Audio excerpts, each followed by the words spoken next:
waxaa maanta xaflad qalinjibin ah ay ka dhacday madrasatu najeex al-islaamiya ee magaalada Garissa ee dalkani Kenya. xafladan ayaa waxaa loo qabtay ardayda fasalka 12aad oo tiradoodu ahayd 61 arday. xafladan ayaa waxaa lagu daahfuray aayado quraan iyo waliba khudbooyin ay ardaydii qalinjibinaysay goobta ka soo jeediyeen.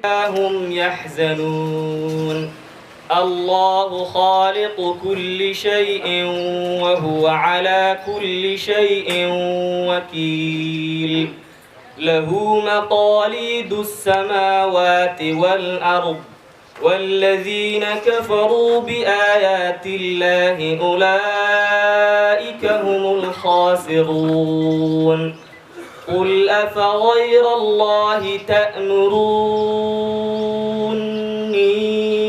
أعبد أيها الجاهلون ولقد أوحي إليك وإلى الذين من قبلك لئن أشركت ليحبطن عملك ولتكونن من الخاسرين. senatarka laga soo doortay ismaamulka Garissa Maxamed Yuusuf Xaaji oo marti sharaf ka ahaa munaasabada ayaa goobta ka hadlay waxaana hadaladiisa kamid ahaa. alxamdulillah rabbil aalamiin. Sheekh Maxamed Cabdi ولينو هذا ما شاء الله يقوم باللعبة أنا نفتي محاول كم قريب لكن أنت يا عم حسسنا يعني شيء يا أنا ما شاء الله وحبو برتا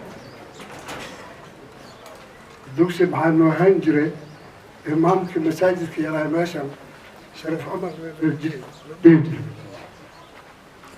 لحظة اللي عفرت رأسنا قارس وهو تاجر intaan siyaasad soo galay ayaan ku soo noqday haddee waan imaan jiray duqaabey aan baaqoon jiray